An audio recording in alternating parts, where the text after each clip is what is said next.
우리들은 한 명도 예외 없이 모두 한 번도 가보지 못한 길을 걷는 사람들입니다. 우리 중에 어제를 향해 살아가는 사람 없죠. 다 내일을 향해 살아갑니다. 내일이라는 것은 우리가 아직 살아보지 못한 때이기 때문에 우리가 한 번도 가보지 못한 길이 됩니다. 나는 일상이 너무 단조로워요. 어제가 오늘이고 오늘이 내일이에요. 그래서 다를 게 없어요. 이런 분들이 있다 하더라도 어제는 어제 내가 만난 것이고 오늘은 오늘에 내가 살아가는 것이고 내일은 내일에 내가 살아가는 것이기 때문에 다 다른 겁니다. 이거 내일 하게 될 일이 있는데 그거 예전에 다 여러 번 해봤던 거예요. 그래서 괜찮아요. 그렇지 않아요. 그거는 그때의 내가 그때의 상황 속에서 했던 것이고 똑같은 일을 내일 하더라도 그건 내일의 내가 내일 달라진 상황 속에서 하는 것이기 때문에 우리는 내일을 살아가는 우리 모두는 늘 한 번도 가보지 못한 길을 걷고 있는 사람들입니다. 한 번도 가보지 못한 길을 걷기 때문에 그 길을 앞두고 이렇게 있자면 우리 가운데 여러 가지 감정들이 올라오는 거예요. 어떤 분들은 막 의욕이 넘치죠. 막 기대가 막 올라오고 확신이 막 찹니다. 돌아가는 상황도 너무 좋아서 넘치는 의욕 때문에 막 앞서가려는 사람도 있겠고, 어떤 사람은 두렵고 불안해서 계속 멈춰 있거나 뒷걸음질하고 싶어하는 사람도 있을 거예요. 그런데 이 사람이 옳고 저 사람이 그르다 이건 아니에요. 우리는 알 수 없는 길, 아직 가보지 못한 길을 앞두고 있기 때문에 그 앞에서 이런 감정도 있고 저런 감정도 있을 수가 있습니다.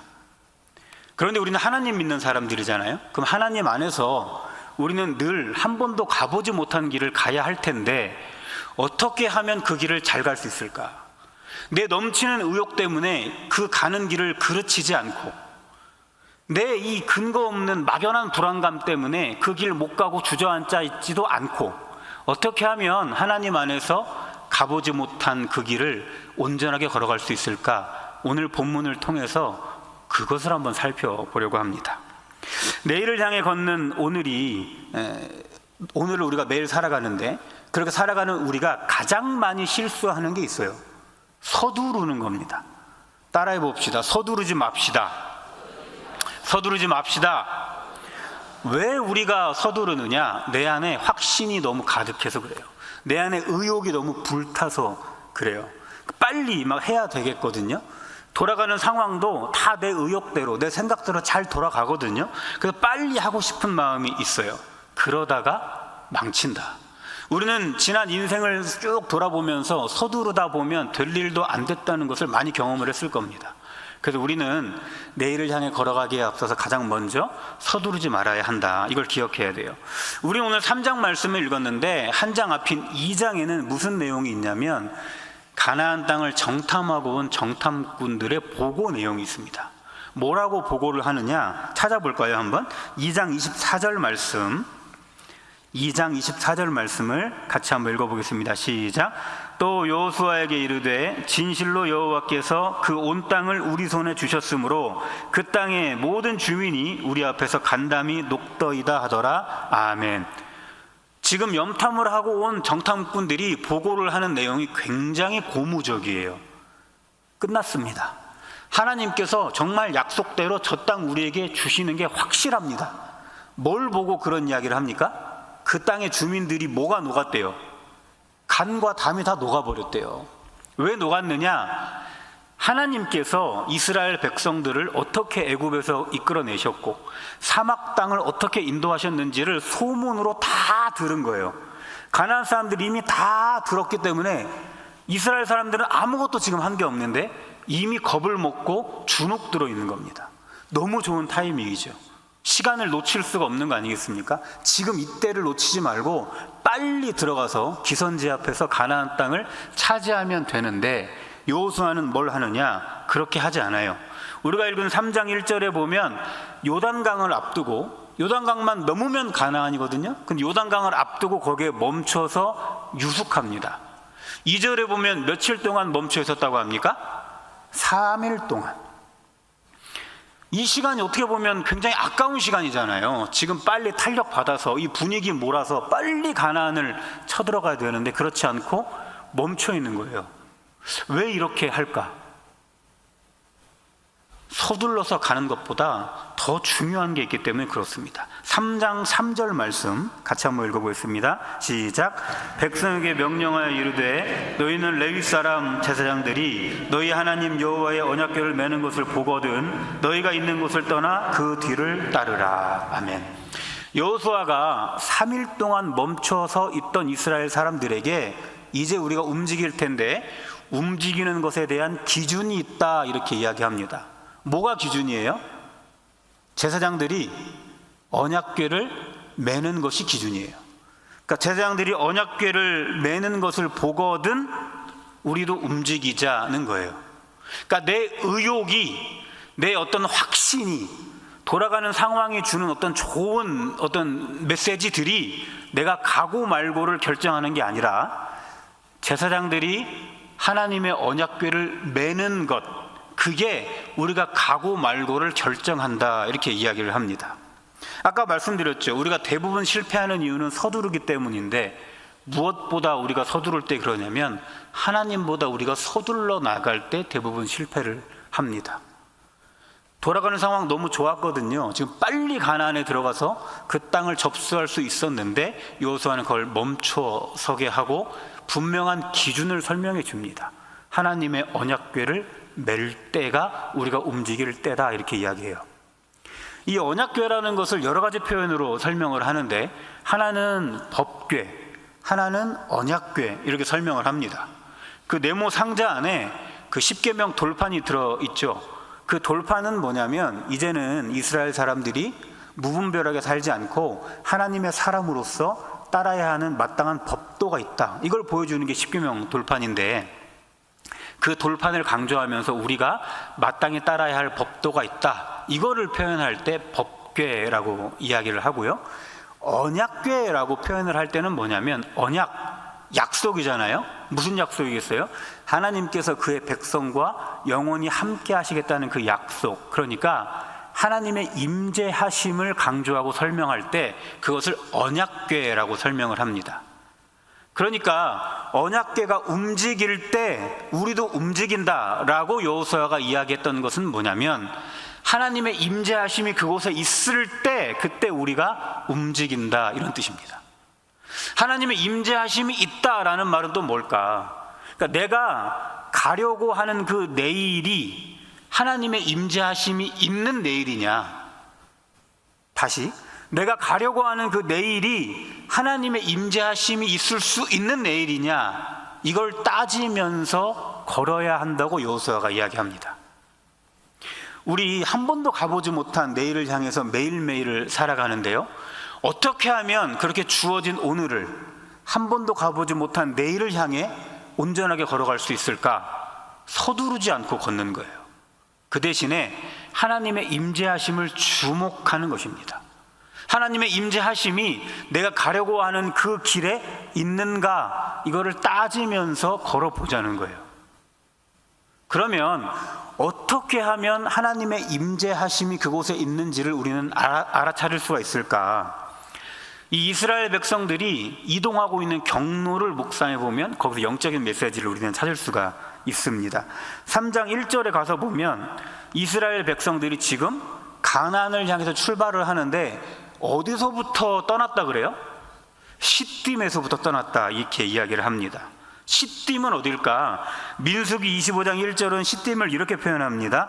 이스라엘이 시딤에 머물러 있더니 그 백성이 모압 여자들과 음행하기를 시작하더라. 여기서 이스라엘의 범죄가 일어났던 곳이에요. 그 지역 여성들과 음행을 했던 곳입니다. 음행에서 끝났을까요? 그렇지 않아요. 2절은 이렇게 이야기합니다. 그 여자들이 각기 신들에게 제사할 때에 이스라엘 백성을 청하매 백성이 먹고 그들의 신들에게 절함으로, 더 나아가죠. 음행에서 끝나지 않고 하나님이 아닌 죽은 신, 가짜 신, 만들어진 신을 마치 살아있는 신처럼 섬기기 시작했다는 겁니다. 아주 최악의 장소가 시딤이었던 곳이죠. 거기서부터 벗어났다. C팀에서부터 벗어났다, 이 말을 그 원어를 살려서 다시 한번 설명해 보면 이렇게 설명할 수가 있습니다. C팀에서부터 분리되었다. 그러니까 내가 가려고 하는 이 길에 하나님의 임재하심이 있는가, 하나님의 임재하심이 없는가, 우리는 어떤 것으로 그것을 분별할 수가 있냐면, 내 눈을 가리고 있는, 내 생각을 가리고 있는, 내 귀를 가리고 있는 C팀들로부터 내가 분리될 때, 그때 하나님의 임재하심이 어디에 있는지 우리는 알아차릴 수가 있다는 겁니다. 이스라엘 백성들이 C팀에 있을 때를 한번 생각해 보세요. 음행하고 있는데 어떻게 하나님의 임재하심을 민감하게 느껴볼 수 있겠어요? 우상들에게 절하고 있는데 어떻게 하나님의 임재하심을 제대로 느껴볼 수가 있겠습니까? 그 C팀들로부터 분리되어야, 그래야 하나님의 임재하심을 민감하게 느껴볼 수 있지 않겠습니까? 우리들의 지금 눈을 무엇이 가리고 있는지, 우리들의 지금 마음을 무엇이 채우고 있는지, 우리들의 귀에 자꾸 뭐가 들어오고 있는지를 따져보셔서 그 C팀들로부터 우리가 분리되어야 하는 것이에요. 그리고 우리가 분리되기 시작할 때 하나님의 임재하심이 민감하게 느껴지게 되는 것이고, 그 임재하심을 쫓아 우리가 걷기 시작할 때 우리는 내일을 향한 그 길을 온전하게 걸을 수가 있다는 겁니다. 5절도 한번 같이 읽어볼까요? 5절 말씀입니다. 시작. 여호수아가 또 백성에게 이르되 너희는 자신을 성결하게 하라. 여호와께서 내일 너희 가운데 기이한 일들을 행하시리라. 아멘. 여호와의 그 기이한 일, 하나님께서 하시는 그 놀라운 일, 하나님께서 함께 하시는 그 놀라운 역사, 그것을 보려면 우리는 뭘 해야 된다고 말하냐면 성결해야 된다 이야기합니다. C팀들로부터 분리되어야 한다라고 이야기하는 거예요. 따라해 볼까요? C팀에서 분리되어 하나님의 임재하심을 바라봅시다. 한 번 더. C팀에서 분리되어 하나님의 임재하심을 바라봅시다. 우리는 한 번도 가보지 못한 내일을 향해서 오늘을 살아가는 사람들입니다. 어떻게 하면 한 번도 가보지 못한 그 길을 온전하게 걸어갈 수 있을까? 내 확신, 내 의욕을 가지고 서둘러 걷지 않는 것, 멈춰 서서 하나님의 임재하심에 주목하는 것, C팀들로부터 나를 분리시켜서 그 임재하심을 민감하게 느껴보는 것, 그렇게 우리가 걸어갈 때 우리는 내일을 향해서 온전하게 걸어갈 수가 있게 됩니다. 내가 가고자 하는 그 길에 하나님도 함께 하시는가? 내가 가려고 하는 그 길에 하나님도 함께 하실 수 있는가? 이것을 묵상하면서 오늘을 걷는 것이죠. 서두르지 말고 멈춰서서 하나님의 임재하심을 바라보는 것이 내일을 향한 온전한 오늘의 우리의 발걸음이라고 말씀을 드렸습니다. 그렇게 하나님의 임재하심에 우리가 주목하면서 걸어갈 때 우리는 어떤 역사를 경험하게 될까? 그렇게 걷기 시작할 때 비로소 하나님의 약속의 말씀을 들을 수 있게 됩니다. 그리고 그 약속의 말씀을 듣는 중에 우리 가운데 어디로 가야 하는지에 대한 확신을 얻게 됩니다. 말씀을 한 번 더 읽어볼게요. 7절 말씀 읽어보겠습니다. 7절입니다. 시작. 여호와께서 여호수아에게 이르시되 내가 오늘부터 시작하여 너를 온 이스라엘의 목전에서 크게 하여 내가 모세와 함께 있었던 것 같이 너와 함께 있는 것을 그들이 알게 하리라. 아멘. 여호와의 그 임재하심을 주목할 때 그때 음성이 들려오기 시작하는데, 어떤 음성이 들려오기 시작하냐면 내가 너와 함께 하겠다는 음성입니다. 하나님께서 모세와 함께 하셨던 것 우리가 잘 알고 있죠. 애굽에서 나올 때 얼마나 많은 우여곡절이 있었습니까? 사막길을 걸어올 때 얼마나 많은 우여곡절이 있었습니까? 그런데 그때마다 시마다 하나님께서는 그들을 면밀히 살피시고 인도하셔서 여기까지 이끌어 주셨지 않습니까? 하나님께서 그 말씀하시는 거예요. 그 함께하는 은혜가 오늘부터 또 새롭게 너희에게 임할 것이라고. 우리가 어떨 때 이 음성을 듣게 되느냐면 하나님의 임재하심에 주목할 때 이 음성을 듣게 되는 겁니다. 우리 내일을 향해 걸어가는 그 길이 두렵잖아요. 걱정이 있잖아요. 그럴 때 우리가 하나님의 임재하심을 주목하면 하나님께서 내가 오늘부터 너와 영원히 함께 하신다고 약속의 말씀으로 함께 해 주신다는 겁니다. 그 약속의 말씀을 우리가 붙잡고 확신 속에서 걸어갈 때 내일을 향한 오늘의 우리의 발걸음이 온전해질 수 있다는 거예요. 하나님은 그렇게 우리가 내일을 향해 온전하게 걸어갈 수 있도록 이렇게 약속으로 함께 해 주십니다. 그렇게 우리와 약속으로 함께 해 주시는 하나님 앞에 우리도 그러면 믿음의 온전한 반응을 해야 되겠죠. 어떤 반응이 우리의 온전한 반응이 있습니까? 그 말씀에 순종하는 것이 우리의 온전한 반응이겠죠. 따라해 볼까요? 약속의 말씀을 힘입어 순종합시다. 한 번 더. 약속의 말씀을 힘입어 순종합시다. 자, 우리가 서두르지 말고 하나님의 임재하심에 주목하라고 말씀을 드렸어요. 그 임재하심에 주목하다 보면 하나님의 약속의 말씀이 들려온다고 이야기했습니다. 그 약속의 말씀을 들었다면 하나님의 말씀 앞에 순종해야 된다, 그 말씀을 드리고 있습니다. 하나님께서 이스라엘 백성에게 어떤 것을 순종하기를 원하시는가? 8절 말씀 같이 한번 읽어보겠습니다. 시작. 너는 언약궤를 맨 제사장들에게 명령하여 이르기를 너희가 요단강 물가에 이르거든 요단에 들어가라 하라. 아멘. 어디로 가라고 말하세요? 요단강가로. 15절 말씀 보시면 지금 요단강가 못 가요. 지금 요단강이 범람하고 있습니다. 언덕까지 물이 차서 근처에 못 갑니다. 건너기는 고사하고 가까이 갔다가 휩쓸릴 수도 있어요. 너무너무 위험한 곳입니다. 그런데 하나님께서 거기로 가라고 말씀하세요. 근처에 가라는 게 아니라 강 속으로 들어가라고 말씀하십니다. 얼마나 두렵고 얼마나 무서운 말씀입니까? 그 말씀을 받고 어떻게 순종하는지, 그 순종을 통해서 어떤 역사가 일어나는지 15절과 16절 말씀도 읽어봅니다. 시작.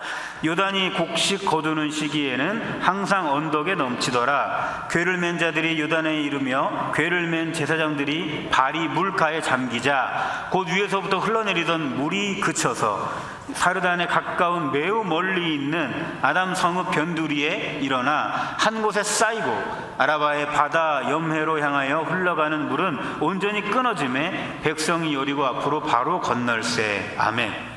물이 어떻게 되냐면 끊어져요. 홍해바다는 이렇게 갈라지잖아요. 여기는 더 멋있게 끊어져서 한쪽에 쌓입니다. 물이. 너무 두려웠던 곳이 이 요단강이었는데 하나님께서 그 요단강으로 들어가라고 말씀하셨을 때 그 말씀을 순종했고 그 순종을 통해 이런 역사가 일어나게 됩니다. 그런데 하나 생각해 볼 게 있어요. 하나님께서 말씀하신 그 말씀을 순종했더니 이런 역사를 경험했잖아요. 그런데 이 역사가 일어났던 시점이 어느 때였는가? 그게 중요합니다. 제사장들이 궤를 메고 허리까지 들어갔을 때 이 역사가 일어났습니까? 아니에요. 목까지 찰 때까지 들어가서 막 이제 꼴딱꼴딱 죽기 직전까지 갔을 때 이 역사가 일어났습니까? 그렇지 않아요. 그냥 발을 물에 대자마자. 그러니까 하나님께서 우리에게 순종을 요구하실 때는 우리를 그 위험천만한 곳으로 몰아넣으시려는 게 아닌 거예요. 믿음 없는 우리들에게 왜 그것밖에 안 되냐고 책망하시려고 순종을 요구하시는 게 아닙니다. 하나님의 말씀을 의지하여 순종하는 그것을 통해 하나님이 하시는 역사를 경험하게 하심으로 이 순종이 얼마나 중요한 것인지를 알게 하시려는 것이죠. 제사장들의 그냥 발이 물에 잠기자마자 바로 하나님의 역사는 일어났습니다. 그렇게 하나님의 말씀 속에 우리가 순종하며 나아갈 때 하나님의 역사는 일어나게 되고 그 역사를 통해서 우리는 또 한 번 확신하며 내일을 향해 오늘을 걸어갈 수가 있게 되는 것이죠. 우리가 서두르지 않고 하나님의 임재를 주목할 때 하나님의 음성이 들리게 되고 그 음성에 힘입어 하나님의 말씀으로 순종하며 나아갈 때 하나님의 역사를 경험하게 되는 것이고 그 역사를 경험할 때 우리 가운데 다시금 힘이 생겨서 또 내일을 향한 오늘의 걸음을 걸어갈 수 있는 것이 하나님께서 우리를 이끌어 가시는 방식이 됩니다. 한번 따라해 볼까요? 서두르지 말고 하나님의 임재를 바라보고. 길죠? 한 번 더. 서두르지 말고 하나님의 임재를 바라보고 그 안에서 들리는 약속의 말씀을 듣고 들은 말씀으로 순종하여 그 순종을 통해 은혜를 경험합시다. 이게 한 번도 이게는 따라하는 게 아니에요. 이게 한 번도 가보지 못한 내일을 향해 오늘을 잘 걸어가는 방법이 되는 거예요. 서두르지 않고 하나님의 임재를 바라보고 그 안에서 들리는 약속의 말씀으로 힘을 얻고 그 얻은 힘으로 순종하고 순종을 통해서 은혜를 경험하며 오늘을 걸어가는 것이 한 번도 가보지 못한 내일을 향한 우리의 온전한 발걸음이 되는 것입니다. 그러면 우리가 한번 생각해 봐야 되는 게 있어요. 오늘 나는 어떻게 걸어가고 있는가? 오늘 우리 모두가 다 내일을 향해 걷고 있잖아요. 어떻게 걷고 있는가? 넘치는 의욕과 자기 확신으로 하나님 제쳐두고 막 앞으로 뛰어가고 있지는 않는가? 아니면 그 막연한 두려움, 일어나지도 않는 일들 때문에 주저앉아 있고 뒷걸음질하고 있지는 않는가? 앞으로 가려고 하는 사람도 붙잡아서 가면 안 된다고 하고는 있지는 않는가? 멈춰서서 하나님의 임재하심을 주목하시기 바랍니다. 그 임재하심을 주목할 때 하나님의 오늘부터 함께 하신다는 약속의 말씀이 우리 가운데 임할 줄 믿습니다. 그 말씀이 우리에게 힘을 줄 것이고 그 힘으로 순종하시기 바랍니다. 그 순종을 통해 우리는 또 한 번 함께 하시는 하나님을 경험하게 될 것이고 그 경험으로 인해서 내일을 향해 온전한 우리의 발걸음을 내디딜 수 있을 것입니다. 그렇게 한 번도 가보지 못한 내일일지라도 두려워하지 마시고 불안해하지 마시고 오늘부터 또 새롭게 함께 하시는 하나님을 힘입어 하나님 붙잡고 온전하게 걸어가시는 우리 모두가 되기를 간절히 바랍니다.